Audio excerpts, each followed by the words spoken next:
Olá, meu nome é Yuzi Rasmussen Araújo Faria, me formei em artes visuais e trabalho como arte educadora num centro de educação profissional em artes dessa cidade.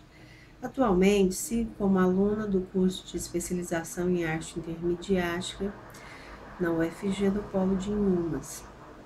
Pensando neste trabalho como uma linha de pesquisa, parece-me importante considerar o espaço escolar como ponto de partida, pois o ambiente da escola se encaixa no perfil em que eu estou inserida, sobretudo por considerar alguns artigos relacionados de autores excepcionais lidos durante o curso e estes despertarem inúmeras questões a serem levantadas e refletidas.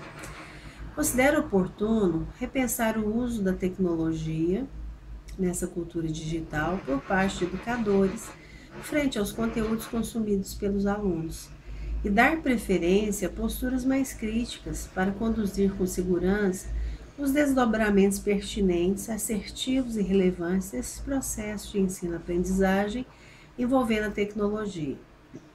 Me deparo, então, com caminhos convergentes, a mídia possível e uma escola da rede pública de Goiânia.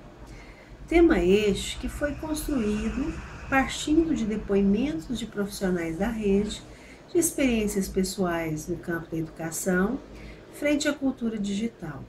A direção inicialmente pensada foi a de me ater nos entraves, nas dificuldades enfrentadas, principalmente pelo educador, no seu campo de atuação. E um deles é a questão da tecnofobia ou tecnomania.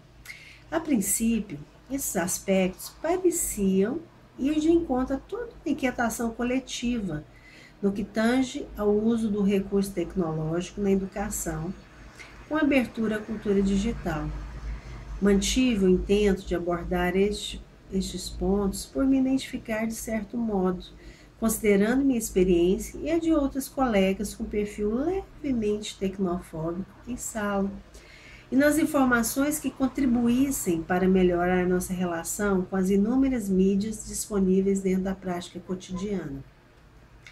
O trecho do texto do Laissez-faire, a Educação Intermediática Crítica, e cuja autoria é da professora Fernanda Pereira da Cunha, que aborda o conceito de tecnofobia, reforçou a intenção de abordar essas dificuldades que permeiam o campo de ação de vários professores, trazendo uma observação relevante na página 8, quando alerta: a escola, ao enfatizar apenas a produção técnica digital, muitas vezes acaba por aumentar a angústia do tecnofóbico ou reforçar a euforia do tecnomaníaco. A princípio, este trecho e a relação estabelecida entre professor, escola e aparatos tecnológicos, dentro dessa nova realidade digital, me pareceram necessitar maior atenção. Considerando a nota na página 13, citada no texto em questão, no qual a autora Fernanda Pereira da Cunha conceitua: os tecnofóbicos são aqueles que possuem aversão, repulsa, medo de se relacionar com o equipamento, de tal maneira que se paralisam diante dele. Este ponto abriu precedente para considerar uma experiência pessoal. Uma parceria anterior a 2015, com outra professora da escola onde trabalho, a fobia da colega se apresentou bastante clara quando tivemos que apresentar o projeto anual e portfólio final digitalizados. A mesma reagiu apresentando angústia por não dominar a máquina, resistindo no sentido de aprender. Alegou não ter avançado num curso de informática iniciado e abandonado no passado. E, embora possua um notebook pessoal, somente o utiliza enviando e-mails num tempo em que tal recurso caiu em desuso, substituído por redes sociais como Facebook, WhatsApp e outras mídias. E para resolver tal situação, a única possibilidade foi assumir toda a produção da dupla para apresentação na coordenação da escola e o projeto ser encaminhado. Essa situação gerou sobrecarga por algum domínio tecnológico, pois a exigência do trabalho segue com as parcerias, inevitavelmente em dupla. Seguindo adiante e repensando o impulso inicial de dirigir esse trabalho, levantando a questão da tecnofobia, com o intuito de alcançar soluções para tal problema e minimizar obstáculos dentro do cotidiano escolar, vislumbro outro caminho. Ao ler o artigo Nativos Digitais versus Aprendizagens, um desafio para a escola, de 2009, lá na página 43, que levantou os seguintes dados.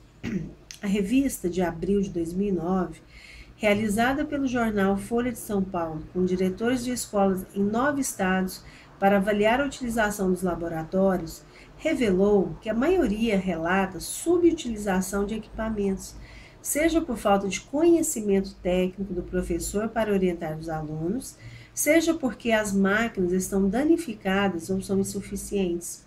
Até professores com pós-graduação se dizem despreparados para usar a informática no ensino.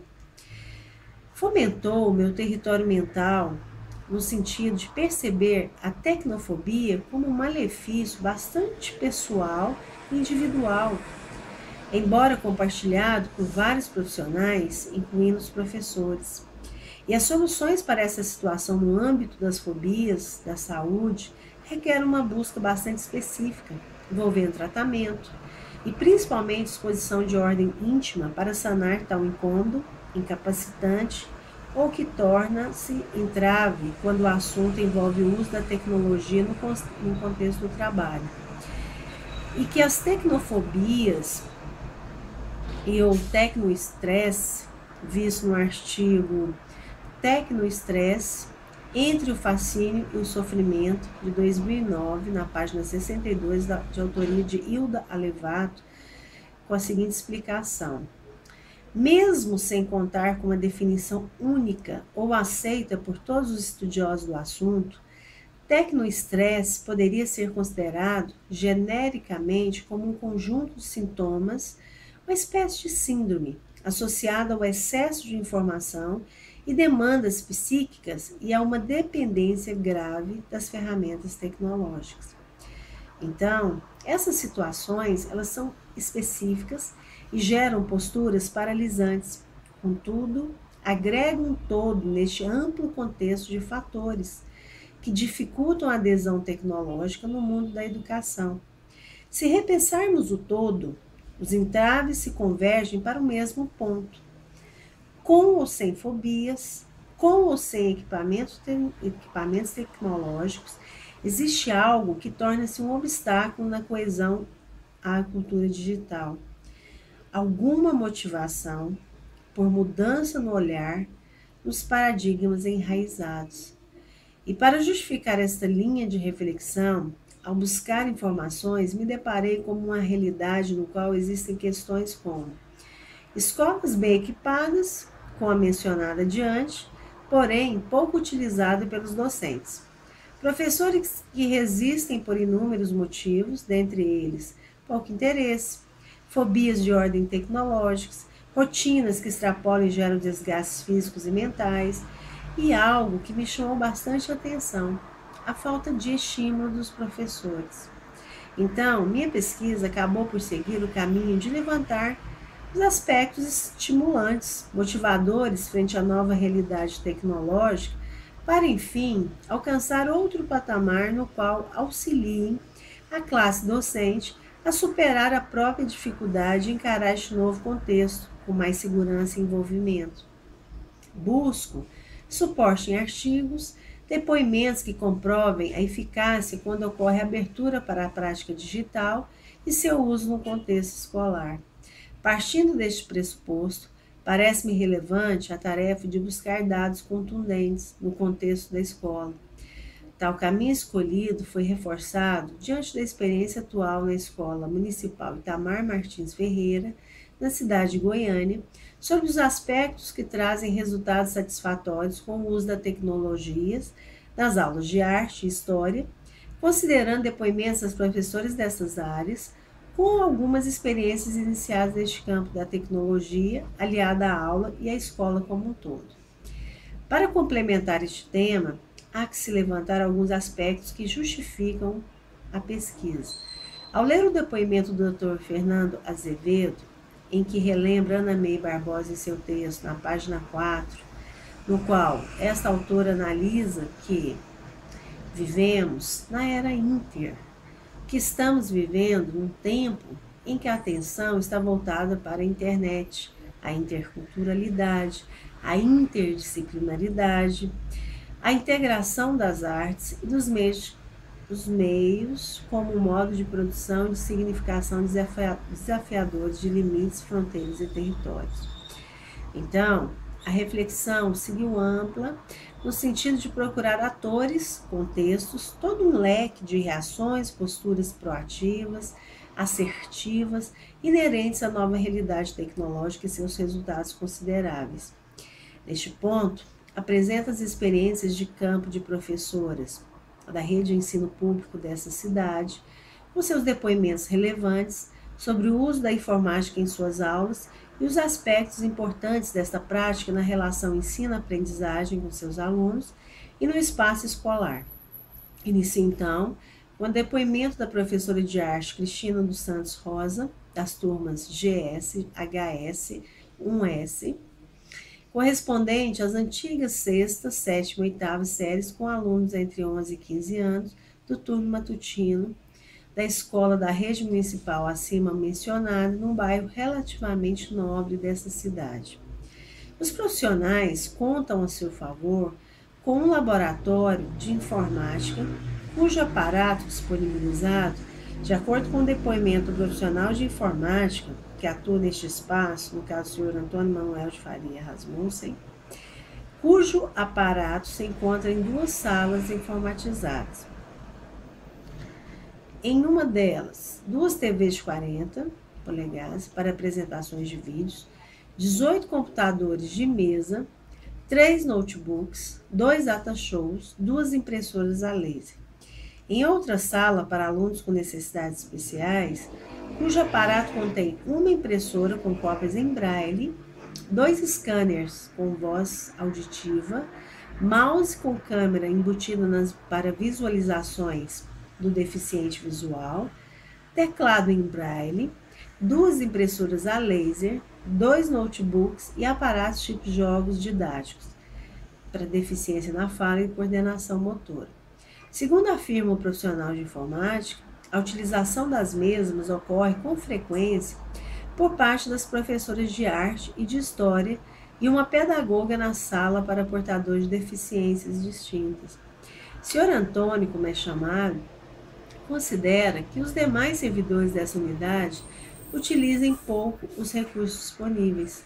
Acredita que tal situação esbarra na falta de motivação para desenvolver o trabalho de forma diferenciada, pois entende que se o recurso fosse melhor explorado, evitaria uma rotina de aulas sem inovações.